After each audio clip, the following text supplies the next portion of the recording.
नमस्कार आप सबको। आशा है आप सब कुशल से हैं, अपने घरों में हैं, सुरक्षित हैं, हर प्रकार के संक्रमण से रहित हैं और ईश्वर से मेरी कामना है कि आप धन धान्य से परिपूर्ण हो, किसी प्रकार के अनाज और राशन की समस्या का सामना किसी को भी ना करना पड़े। आज इस लाइव में मैं महत्वपूर्ण 4 बिंदुओं को लेकर आपके बीच हूँ और सबसे पहले मैं अपनी बात को बिना वक्त ज़ाया किए शुरू करना चाहूँगी। तो प्राथमिकता के आधार पर मैं अपनी बात को प्रारंभ करती हूँ। माननीय मुख्यमंत्री जी के राष्ट्र के नाम के संदेश के अनुसार देश मजबूत हाथों में है और 21 दिनों में हम इस कोविड-19 नामक विभीषिका का सामना कर इससे सफलतापूर्वक बाहर आ जाएंगे। अब जबकि 60-65 दिन लॉकडाउन 1, लॉकडाउन 2, लॉकडाउन 3, लॉकडाउन 4 भी समाप्ति की कगार पर है, तो इस स्थिति में हम 50 दिनों वाली बात को याद कर सकते हैं। तो लॉकडाउन तो फेल हो गया है और इसकी जिम्मेदारी किसी भी माइग्रेंट लेबर को नहीं जाती। फेल हो गया क्योंकि और दुनिया के देशों में लॉकडाउन तभी हटा है जब संक्रमण को नियंत्रित किया गया है, जबकि हमारे भारतवर्ष में संक्रमण लगातार बढ़ रहा है। ना तो टेस्टिंग का प्रॉब्लम सॉल्व हुआ, ना तो वेंटिलेटर्स का, ना तो हेल्थ इक्विपमेंट्स का, ना आईसीयू बेड्स का, ना आइसोलेशन सेंटर्स का, ना क्वारंटीन। तो ठीक है, अर्थव्यवस्था के लिए शराबबंदी हटाना जरूरी था, लेकिन WHO की गंभीर गाइडलाइन के बाद कि थूकने से संक्रमण फैलता है और गुटखा खैनी जैसी चीज़ों से भी सरकार ने नियंत्रण हटा लिया, तो हम इसको फेल ही समझते हैं। तो ऐसे समय में जबकि देश इस भयानक आपदा से जूझ रहा है, मध्यम वर्गीय, निम्न वर्गीय, लोअर मिडिल क्लास, सब तरह के लोग जो सामना कर रहे हैं, तो बहुत विनम्र शब्दों में मेरी माननीय प्रधानमंत्री जी से आग्रह है कि वो 10,000 रुपए प्रति माह की आर्थिक सहायता डायरेक्ट बेनिफिट ट्रांसफर के माध्यम से जरूरतमंद लोगों के अकाउंट में शीघ्र अतिशीघ्र सुनिश्चित करें। क्योंकि चाहे वो EMI का टेंशन हो, चाहे वो इलेक्ट्रिसिटी बिल्स का टेंशन हो, चाहे बच्चों की स्कूल फीस का टेंशन हो, चाहे दैनिक राशन और अन्य पारिवारिक समस्याएं हो, भारी मात्रा में लोग, ILO के डेटा के हिसाब से वो 40 करोड़ जो गरीबी रेखा के नीचे हैं और centre for monitoring Indian economy के डेटा के हिसाब से वो 12.5 करोड़ जो अपनी जॉब गंवा बैठे हैं, गंभीर स्वाभिमान संकट का सामना कर रहे हैं। तो माननीय प्रधानमंत्री जी 10,000 रुपए डायरेक्ट बेनिफिट ट्रांसफर के माध्यम से कम से कम 6 महीना आप सुनिश्चित करें ताकि देशवासियों के स्वाभिमान की रक्षा हो सके। दूसरी महत्वपूर्ण बात, देखिए, राज्य सरकारों के नियंत्रण पे अब कुछ कहना उचित नहीं है। केंद्र सरकार ने सहयोग किया या नहीं किया, केरला ने बहुत अच्छे से निपटा तो उसको 102 करोड़ रुपए का बिल मिला। इंडियन एयरक्राफ्ट के जो यूज़ किए गए केरला फ्लड्स में, उसका बिल उसको 102 करोड़ का आया है। वेस्ट बंगाल, असम, बिहार, इसकी बात करना ही नहीं है। गुजरात के जो आपने मैटर अभी देखा है, स्वास्थ्य मिनिस्टर का जो हलफनामा जाहिर हुआ जिसपे सुप्रीम कोर्ट ने की एक खंडपीठ ने कहा कि देश के सबसे पीड़ित राज्यों में गुजरात है। वो गुजरात मॉडल जो मिथ साबित हुआ, जब जब समीक्षा हुई तो वो 2014 में प्रदर्शित किया गया गुजरात मॉडल एक आडंबर, एक काल्पनिक तथ्य साबित हुआ। और वहाँ का वो अहमदाबाद का सिविल हॉस्पिटल जहाँ 63% मौतें हुई टोटल अहमदाबाद की, और गुजरात की राजधानी वो अहमदाबाद जहाँ 83% मौतें हुई। तो ये उच्चतम न्यायालय की खंडपीठ का वक्तव्य है। बाकी 5 दिन की धारावाहिक प्रेस कॉन्फ्रेंस में केंद्र शासित प्रदेशों की बिजली का निजीकरण हो गया, एविएशन, स्पेस, न्यूक्लियर, डिफेंस, बहुत सारे फैसले हो गए। 20,000 करोड़ का सो कॉल्ड जो फाइनली 3.22 करोड़ का हुआ, GDP का 1.6 करोड़ हुआ, लेकिन आम आदमी को किसी प्रकार की कोई राहत माननीय नरेंद्र मोदी जी की सरकार से अभी तक उपलब्ध नहीं हो पाई है। और अब धैर्य छूटने लगा है सामान्य लोगों का। दूसरा, माइग्रेंट वर्कर्स। देखिए, जैसे पहले कुछ सीरियल आते थे, आप लोग भी देखते होंगे, MTV रोडीज, फियर फैक्टर, खतरों के खिलाड़ी।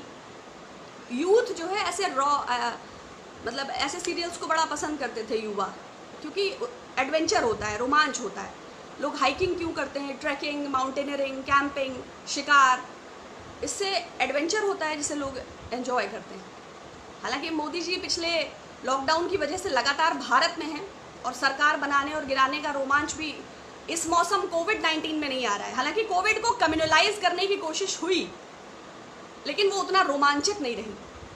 तो ऐसा लगता है कि सरकार जो है एक प्रतिभा खोज प्रतियोगिता का आयोजन कर रही है, जिसके माध्यम से वो इस रोमांच को एंजॉय कर रही है कि किसी भी मेहनत कश आदमी को अधिकतम कितना मजबूर किया जा सकता है, वो कितना किलोमीटर पैदल चल सकता है, वो कितने टेम्परेचर में पैदल चल सकता है, वो कितनी दूर नंगे पैर चल सकता है, वो सीमेंट के मिक्सर में कैसे बैठ सकता है, कितने लोग अपने बच्चों को मरते हुए देख सकते हैं, कितने लोग अपने बूढ़े माँ बाप को अपने लाद के हाईवे पे चल सकते हैं, कितने लोग अपने माँ बाप को मरता हुआ देख सकते हैं। कल आपने मुजफ्फरपुर बिहार के उस बच्चे का वीडियो देखा होगा जो अपनी मरी हुई मजदूर माँ को जगाने का प्रयास कर रहा है। ऐसा लग रहा था कि वो मरी हुई सरकार को जगाने का प्रयास कर रहा है। तो जो ये रोमांच है जिसको सरकार देख रही है, और इसमें जो कंटेस्टेंट क्वालिफाई करेंगे, जैसे सेकेंड राउंड में वो आपकी दरभंगा वाली ज्योति कुमारी, तो ऐसे प्रतिभाशाली लोग जब निकल के आएंगे तो इवांका ट्रंप के द्वारा उन्हें तारीफ मिलेगी, साइकिल फेडरेशन उन्हें सम्मानित करेगा। अब इसमें नए टास्क आते रहेंगे और राह में अगर 100, 50, 200, 500 आदमी मर जाता है तो तीतर बटेर जंगली मुर्गे सब लड़ाए जाते थे, तो उतना गंभीरता से लेने वाली बात नहीं है।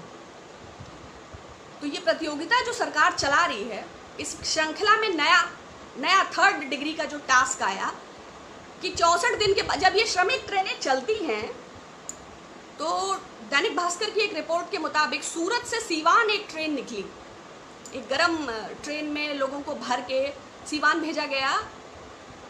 4 से 8 दिन वो ट्रेन चलती रही। दैनिक भास्कर का कहना 8 दिन है, रेल मंत्रालय का कहना 3.5 दिन है। मजदूर सोच रहे थे कुछ खाने को मिलेगा।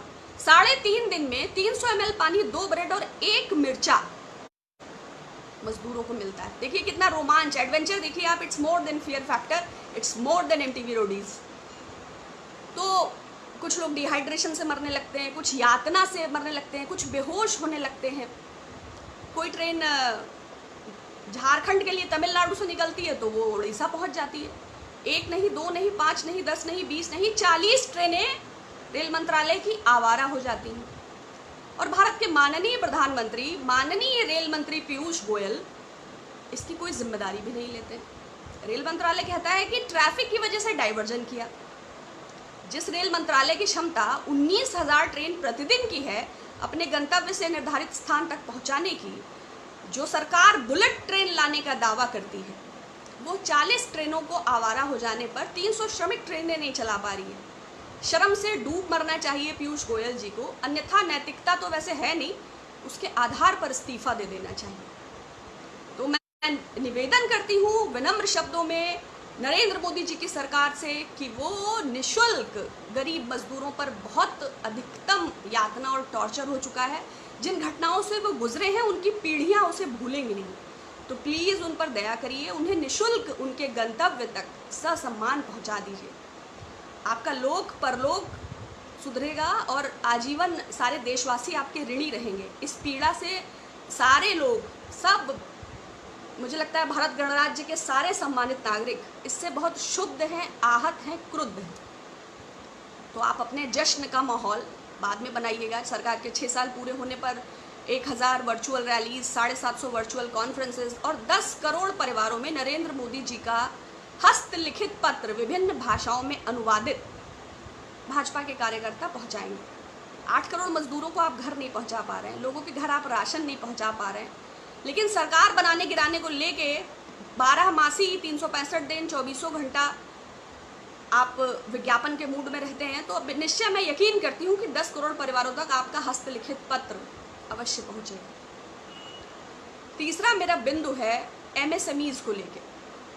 जबकि हमारी अर्थव्यवस्था तहस नहस हो चुकी है, अभी तक हमारे PM एंटायर पॉलिटिकल साइंस में एल यूनिवर्सिटी से ग्रेजुएट हमारी x HRD minister Smriti Irani ji, जिन्होंने 80 करोड़ परिवार, मतलब संपूर्ण एशिया को जिन्होंने भोजन उपलब्ध कराया है मोदी सरकार ने, मुझे संदेह था उनकी डिग्रीज के बारे में जो हमने सुना, लेकिन अब मुझे माननीय वित्त मंत्री साहिबा पर भी संदेह उत्पन्न होने लगा है। ठीक है, आप 524 करोड़ का राफेल आपने 1600 करोड़ का सफलतापूर्वक कर लिया, लेकिन जो हम आपकी डेटा एनालिसिस और देशवासियों के लिए आपकी पीड़ा देख रहे हैं, उससे हमें संशय उत्पन्न होता है। तो एमएसएमईज को, लघु कुटीर सूक्ष्म मध्यम मझोले व्यापारी, इन सबों को तत्काल वित्तीय सहायता उपलब्ध कराइए। ऑक्सीजन की आवश्यकता है, लोग मर रहे हैं, हमें लोन नहीं चाहिए, हमारे व्यापारों को नकद मदद उनके खातों में मुहैया कराइए ताकि वो अपने एम्प्लॉयज़ को आगे दे सकें, अपनी बिजली के बिल भर सकें और अपनी व्यवस्था को किसी तरह शुरू कर सकें, क्योंकि वही एक सेक्टर है जो सबसे ज़्यादा रोजगार उत्पन्न करता है और इस वक्त बहुत पीड़ित है। चौथा मेरा बिंदु है मनरेगा, जो कि गड्ढे खोदे करने के नाम पर सरकार ने क्या क्या कहा, लेकिन सरकार से रिक्वेस्ट है कि उसको रोजगार को 200 दिन का किया जाए और इस कठिन आपदा और संकट के समय में भारतवासियों को सहयोग की आवश्यकता है, नकद मदद की आवश्यकता है। सरकार अगर ये नहीं करेगी अपनी प्रजा के लिए तो बहुत दुखद है। भारत गणराज्य है, माननीय मोदी जी उसके प्रधानमंत्री हैं, अगर वो थोड़ा देश के लिए भी सोचेंगे, यात्राओं और विज्ञापन और चुनाव और सरकार इन सब से हट के, तो संपूर्ण भारतवर्ष उनका ऋणी रहेगा। अन्यथा अब लोग बेर कर नहीं पा रहे हैं। इन्हीं शब्दों के साथ मैं अपनी वाणी को विराम देती हूँ और आप लोगों से आशा करती हूँ कि मेरी बात को आगे बढ़ाएंगे और अपने प्लेटफॉर्म्स पर भी आप मुखर होंगे, क्योंकि ये अल्टरनेट डिजिटल मीडियम्स ही अब एक जरिया है सरकार तक अपनी आवाज़ पहुंचाने का।